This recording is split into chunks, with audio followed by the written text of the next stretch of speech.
Seorang guru sekolah dasar negeri 302 Latai, Tambawana, Kecamatan Kindang, Kabupaten Bulukumba, Sulawesi Selatan bernama Rahmawati, menceritakan kisah perjuangannya mendapat tugas di daerah terpencil. Rahmawati dimutasi ke daerah terpencil itu sejak Januari 2025. Ia mengeluh karena mendapat mutasi yang cukup jauh dari rumahnya dengan menempuh perjalanan puluhan kilometer.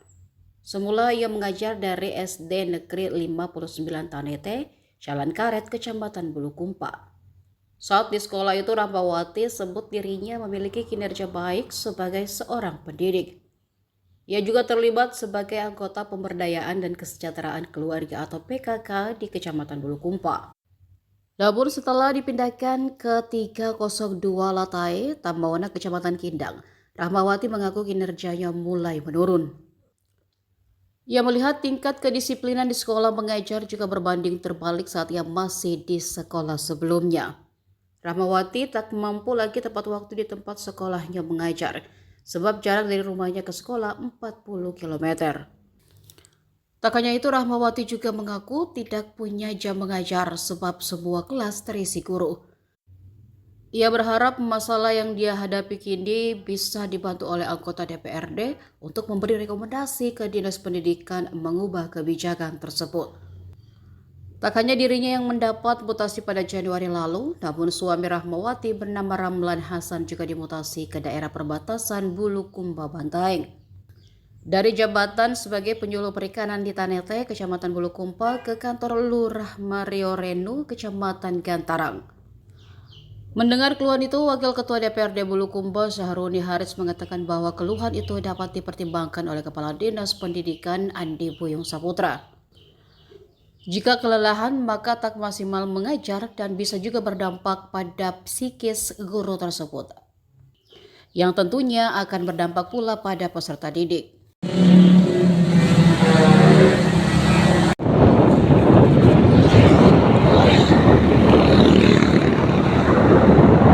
Tanete Kindang. Ada bermasalah.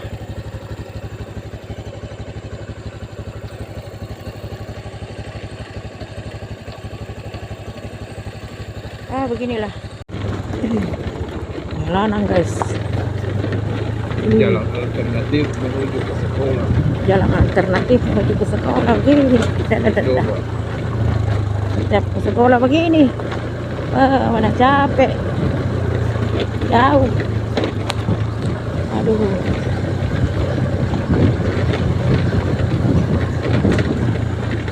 Inilah jalananku.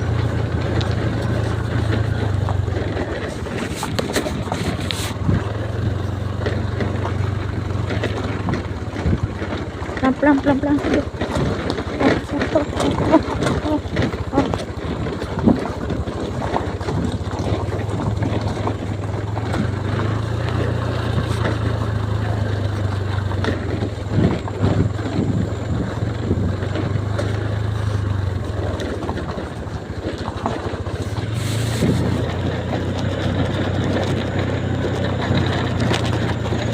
Aduh deh. Capek.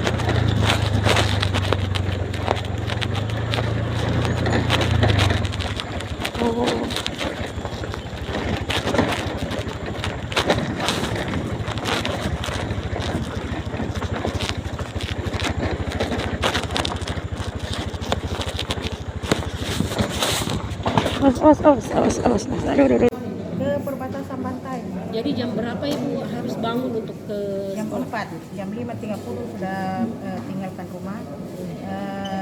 Ke Bulukumpa, ke Kindang lanjut lagi ke perbatasan, pulang lagi menjemput ke Kindang. Setelah ke Kindang dia lagi pulang mengabsen. Setelah mengabsen pulang ke Tanete biasanya jam 7 malam. Jadi sangat ribet dan Susah minta untuk dikembalikan saja supaya maksimal karena ada banyak kegiatan. Saya juga sebagai anggota PKK, wakil ketua di PKK, dan saya juga termasuk 8 yang terpilih di Bulukumpa untuk setiap ada kegiatan upacara di kabupaten untuk ikut menyanyi.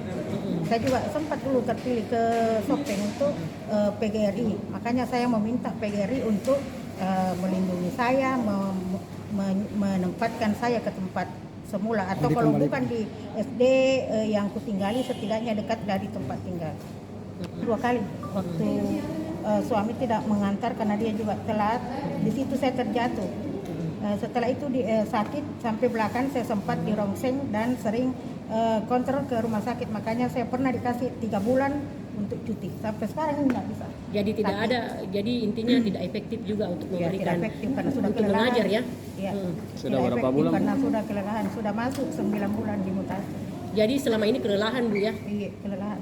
Sampai di sekolah juga nggak bisa maksimal karena capek. Kelelahan. Mendengarkan masing-masing, ya, sebenarnya keluhan-keluhan itu karena dimutasi, menurut mereka yang pertama yang ngeseng itu karena tidak mengetahui apa salahnya sehingga dimutasi. Yang kedua, yang guru-guru itu tadi kan hanya satu orang yang mewakili, tapi kan banyak informasi di luar berseliweran bahwa ya ada konteksnya secara politik, kan begitu kira-kira asumsinya. Tetapi tadi kepala dinasnya sudah menjelaskan bahwa kami tidak punya tendensi sekalipun sedikit pun untuk melakukan penugasan di tempat lain. Kalau istilahnya penugasan di tempat lain itu karena ada dendam politik, karena memang tidak kontekstualnya ya, tidak dalam para itu. Tetapi kami kan banyak juga mendengar informasi dari masyarakat dan ada aduan-aduan yang langsung sampai ke kami melalui via WA, ada juga via telepon, ya, ada juga ya masukan dari ketua PGRI, dan itu meminta supaya ini difasilitasi untuk dilakukan pertemuan. Dan pertemuan tadi itu kan masing-masing menjelaskan fungsinya, masing-masing kedudukannya. Nah, oleh karena itu saya DPR tadi, teman-teman tadi mengharapkan supaya kedepannya dalam rangka melakukan perpindahan tugas atau pelaksanaan tugas di tempat lain atau mutasi, intinya berpindah itu supaya memperhatikan aspek psikologinya. Ya kan, kalau aspek psikologinya bisa saja memang dia tidak dihukum, tapi karena jauh ditempatkan dia mendongkol. Karena kalau mendongkol kan bisa saja itu ada efek lain yang akan muncul, ya kan? Bisa saja karena efek itu bisa marah-marah, gampang emosian lah. Akhirnya tidak fokus mengajar, kinerjanya lebih menurun. Nah, ini kan perlu dikaji secara bijak. Nah, saya harapkan seperti itu. Begitupun dengan yang lainnya. Ya kan, faktor-faktor hal yang memberatkan umpamanya soal ekonominya, ya kan? Ini kan harus jadi pertimbangan semua, karena tidak semua. Kalaupun oleh Undang-Undang Kepegawaian ASN ya bersiap ditempatkan di mana saja, tetapi itu regulasinya, regulasi itu harus diikuti dengan sebuah kebijakan karena faktor sosiologi lingkungan, ya karena lingkungannya jauh dari rumahnya umpamanya atau tempatnya geografisnya, maksud saya jauh dari kediamannya dengan dunia, kan itu juga membutuhkan waktu, kecapean dalam perjalanan itu kan bisa juga mengganggu efektivitas vitalitasnya untuk mengajar. Jangan sudah sampai sudah capek apa segala macam, termasuk dengan keselamatan. Termasuk dengan keselamatannya. Kinerja kita berharap atau BKPSDM ataupun kepala Dinas Pendidikan berharap kinerjanya lebih baik. Tapi kalau hal-hal lain yang tidak diperhatikan untuk mutasinya bisa menjadi konteksnya ya kinerjanya menurun. Saya kira itu. Download Tribun X sekarang, menghadirkan lokal menjadi Indonesia.